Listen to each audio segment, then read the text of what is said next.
Today we're here with Senator Joseph Silk. He's in District 5 in Southeast Oklahoma, and he is the sponsor of SB13, Senate Bill SB13 on abolishing Abortion Act in Oklahoma.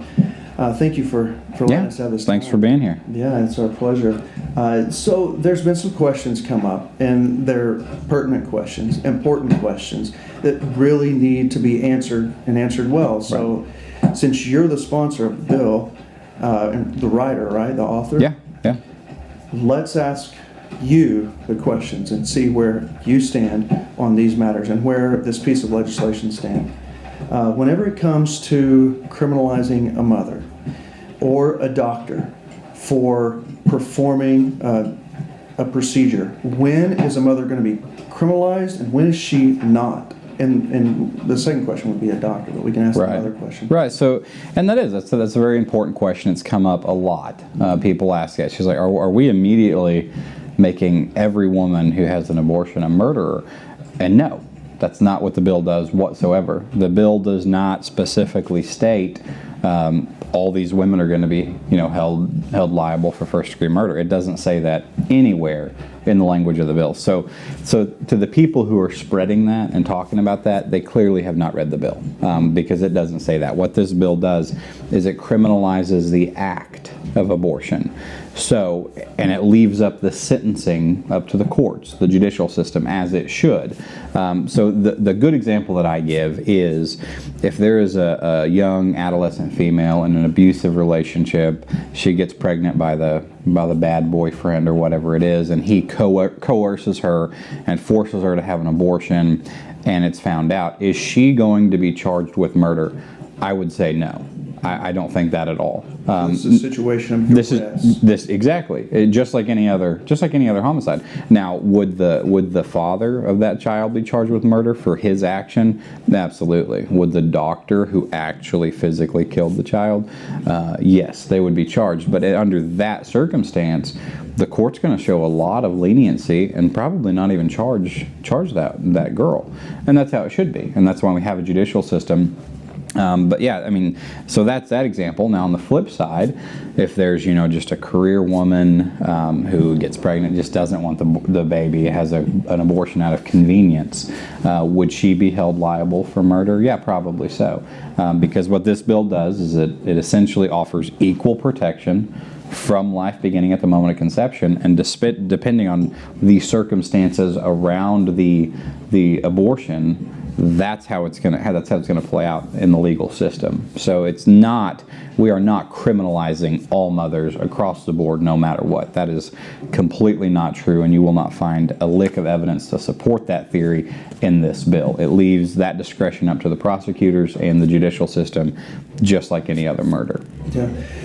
So before we get to the doctor question, it seems like, and correct me if I'm wrong here, this bill doesn't have to write any new legislation for homicide laws that are already on the books. It just says let them take shape. Let them kick in the way they're supposed to and call abortion with abortive intent a murder. That's exactly right. And actually there's an exemption in our homicide statutes for abortion. It says, abortion's not murder. If you read the bill and read the language of Senate Bill 13, we are removing and striking out that exception. So we're not adding any new language and adding criminalizing mothers and all that stuff. You're exactly right. We didn't add anything. We are just saying abortions are going to be classified as murder just like our other homicide statutes. Wow. Okay, well that's really helpful. Now what about a doctor? A doctor who's been practicing medicine and now he's been practicing healthcare the way it should be. Mm-hmm. He's been doing the Hippocratic Oath, upholding it, trying to do no harm, and has been in situations where he's had to make his professional decision to save the life that he could in a multiple patient situation. Is he, this doctor with his good, well-meaning intention, is he going to be criminalized in the event that he has to make a decision to abort a child or end a pregnancy to save the life of a mother. Right, and that's another big topic that's come up. People are like, well, you're immediately going to put doctors in a really sticky situation. And I will start out with this. Those situations are under like 0.5% of the time. They are just so minuscule that they almost won't even be a factor. However, I do understand that medical anomalies do happen, and there is situations that will arise very, very rarely. So what we did, and I understand that, so what we did, and I like to just reference the bill, we took existing language in our medical statutes, and if you read the bill on page 10, starting on line 8 through 11, it says a physician or other healthcare professional shall be immune from criminal or civil liability for the death of a fetus resulting from an emergency, including but not limited to an ectopic or tubal pregnancy. The kicker is if the physician or professional exhausts all possible treatments to preserve the life of the fetus. So essentially that language, what that's saying is, as a healthcare professional, if you are just charged to protect all life and exhaust all of your medical training and all of your medical resources to save both lives. If it doesn't happen, the doctors will not be held liable as long as they exhaust all their medical resources. It's no different than anything else. Say there's a car accident and a mother and a two-year-old boy or girl, 2-year-old child comes to the emergency room, and there's two individuals in critical condition on the operating table. He's going to do everything he can to protect both lives. That's what we're saying, because this is an equal protection bill that treats, from the moment of conception, it treats that life equal. And all we're saying is doctors and OBGYNs and anybody involved has to do everything they can to save both lives. And if they can prove that they did, they will not be held liable for any criminal activity or charged with murder. So it really shouldn't change anything for a doctor who's been upholding the Hippocratic Oath. For a doctor who's been upholding the Hippocratic Oath, that's exactly right. Unfortunately, there are doctors who interact with pregnant people on a consistent basis, and they do default to abortion, especially with ectopic pregnancies. One of the major, and I've spent a lot of time talking to a doctor that has delivered 3 out of our eight children, and he said, unfortunately, ectopic pregnancies happen, and a lot of doctors, as soon as they're diagnosed, the first thing they do is go in and remove the fetus. And he said that's not a good practice whatsoever. He said the first thing you need to do is monitor, because most of the time it continues to move down the fallopian tube. And so if it's a really good doctor who is really trying to preserve life, he won't have to change anything. Mm-hmm. Now, doctors who do just kind of default to abortions and don't even give any time to see if that moves, they would have to change their practice a little bit, but nothing substantial whatsoever. Yeah. So it seems to me that there's a lot of talk about, the negatives of what could happen if SB13 passes.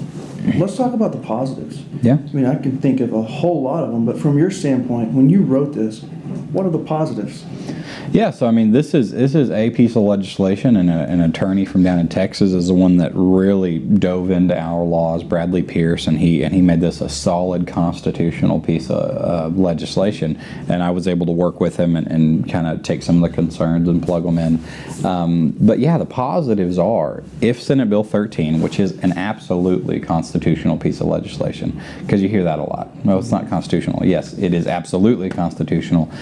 The practice of abortion is what is not constitutional, and we need the state of Oklahoma to just uphold the Constitution. So if this bill passes, immediately, when the governor signs it, immediately all abortions would cease in the state of Oklahoma. And a lot of people don't realize, even in Oklahoma, the most pro-life state in the union, we kill 5,000 children every year. And those increasing. And it's increasing. And those are just the reported ones. Mm-hmm. And so the numbers are a lot higher than that. And it is increasing. Despite almost 50 years of pro-life efforts, abortions are still on the rise in Oklahoma. Mm-hmm. And I have data from last year, proving that.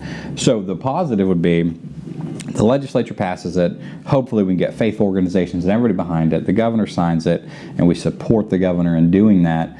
All abortions would be immediately ended. So the greatest victory you would have is you would immediately be saving over 5,000 children from murder every year. Over 14 a day. 14 children a day in this state are killed, and that would immediately stop. That's the biggest thing. But it would immediately have a ripple effect, because there's a lot of other states. I've talked to so many other state legislators. At the end of this year, there is 8 states in the union who have introduced almost identical legislation, bill of total abolition, equal protection, and when a state passes this, other states are just going to pile on. So you're talking about literally tens of thousands of lives being saved by the passage of this bill.